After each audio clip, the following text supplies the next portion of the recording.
एक भूखा, मासूम और बुरा इंसान दिखाया जा रहा है। ये इमोशनल ब्लैकमेलिंग का एक गंदा खेल चल रहा है। आपको बस एक गिल्ट में डाला जा रहा है कि देखो वो आदमी तुम लोगों के लिए मर रहा है और तुम बस अपने घर में बैठे हो। लेकिन क्या आप जानते हैं कि इस पूरे आंदोलन के पीछे मास्टरमाइंड कौन है? जिस मंच से स्टूडेंट्स के हक की बात होनी चाहिए थी, वहाँ हमारे आराध्य देवी देवताओं का मजाक उड़ाया जा रहा है। वहाँ नारे लग रहे हैं, बस नाम रहेगा अल्लाह का। वहाँ कश्मीर को भारत का हिस्सा ना मानने वाली अरुंधता रॉय और निवेदिता मेनन जैसे नीच लोगों को उनके मंच पे जगह दी जाए। ये लिबरल गैंग जिसे 3 इडियट का मासूम रैंचो बता रही है, आज मैं आपको उसकी सच्चाई बताने वाला हूँ। और सेक्युलरिज्म का काला चश्मा पहन के बैठे वो लोग, उनके पैरों के नीचे से आज जमीन खिसक जाएगी।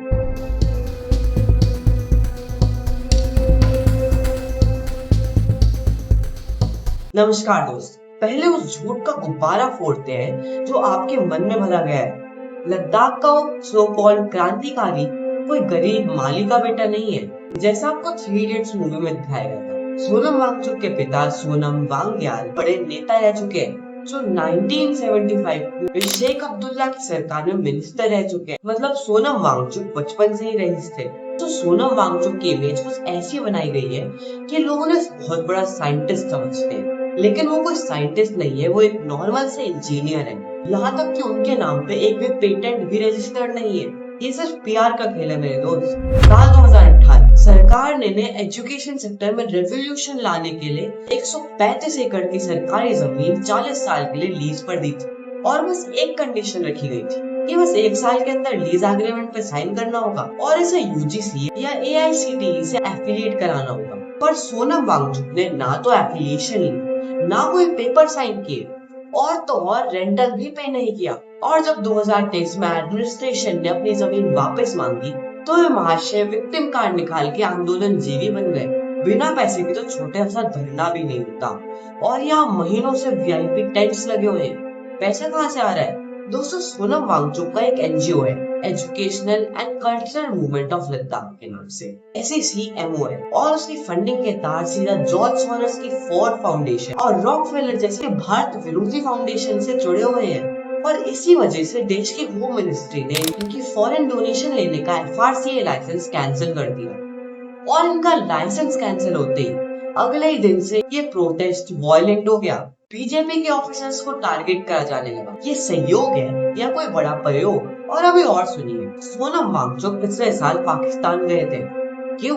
क्लाइमेट कॉन्फ्रेंस के नाम पर। अब पाकिस्तान और क्लाइमेट का तो कोई रिलेशन नहीं है, पर इनका और ISI का रिलेशन जरूर हो सकता है। और तो और सोनम वांगचुक ने खुद धमकी भरे लहजे में कहा, हम ही लद्दाख के लोग चीनियों को लद्दाख में घुसने से रोकते हैं, हम चाहें तो चीनियों को लद्दाख में घुसने दे सकते हैं। जब चीन घुस आता है तो लद्दाख के लोग जान देकर रोकते हैं, मगर अब अगर भारत सरकार हमारे लिए कुछ नहीं कर रहा है तो अगली बार वो आए तो हम उनको रास्ता दिखाएंगे, हम रोकेंगे नहीं। अगली बार वो आए तो हम उनको रास्ता दिखाएंगे, हम रोकेंगे नहीं। तो दोस्तों, आप खुद सोचिए, ये किसी देशभक्त की भाषा है या किसी फॉरेन एजेंट की? और दोस्तों, हद तो तब हो गई जब इस ड्रामे में सनातन धर्म को टारगेट करा जाने लगा।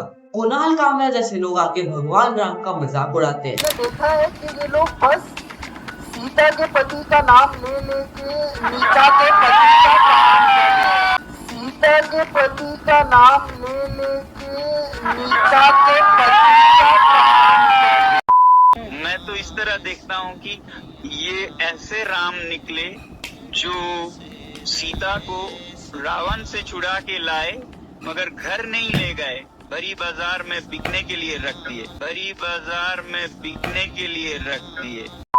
और वहाँ बैठे लोग खिलखिलाकर हंसते हैं। प्रकाश राज जैसे हिंदू विरोधी भी अपनी हाजिरी लगाने वहाँ पहुँच जाते हैं। और वो सो कॉल्ड नास्तिक जो सिर्फ हिंदू देवी देवताओं पर जो भद्दे कमेंट्स करता है, और जब एक न्यूज एंकर ने उससे पूछा कि तुम किसी और रिलीजन पे क्यों कुछ नहीं कहते, तो भाई साहब ऐसी चुप्पी साध ली कि सांप सूंघ गया हो। लोग मंच पे खड़े होकर हमारे भगवानों को स्टेटस बोल रहे हैं, सीता माता का मजाक उड़ाते हुए कहते हैं कि वो इंस्टाग्राम चला रही होंगी। इन्हें शर्म आनी चाहिए यार। और हमारे देश के कुछ सो कॉल्ड न्यूट्रल इन्फ्लुएंसर्स जो सिर्फ कुछ व्यूज पाने के लिए इस प्रोपोगंडा को भर के फैला रहे हैं, जिससे कि उनकी गाड़ी चलती रहे। इस प्रोटेस्ट में आम आदमी पार्टी और अरविंद केजरीवाल का सपोर्ट साफ साफ दिख रहा है। देश के खिलाफ बात करने वालों को खुला मंच दिया जा रहा है। इस आंदोलन के सपोर्ट में खड़ा है एक हाई कोर्ट का लॉयर कैमरा के सामने सरेआम कहता है, अगर कोई इस देश के 60-70 टुकड़े करने की बात करेगा तो मैं उसके साथ हमेशा खड़ा रहूंगा। सुन रहे हो आप? सरेआम इस देश के टुकड़े करने की बात कर रहे हैं। सोनम वांगचुक मेरे लिए उस दिन खत्म हो गए थे जिस दिन उन्होंने इन भारत विरोधियों से हाथ मिलाया था। हमें इन्हें बताना होगा कि कोई भी ऐरा गैरा आके हमारे देवी देवताओं का मजाक नहीं उड़ा सकता। और अब भी अगर हमारे कट्टर सनातनी चुप बैठे रहे तो धिक्कार है तुम पे। अगर कोई भी भूख हड़ताल के नाम पे हमारे देश की सरकार को ब्लैकमेल करने की कोशिश करेगा तो ये नहीं चलेगा, क्योंकि ये नया भारत है। तुम्हारी मांगे सही हो सकती है सोनम वांगचुक, लेकिन तुम्हारी मंशा और साथ खड़े लोग बिल्कुल सही नहीं।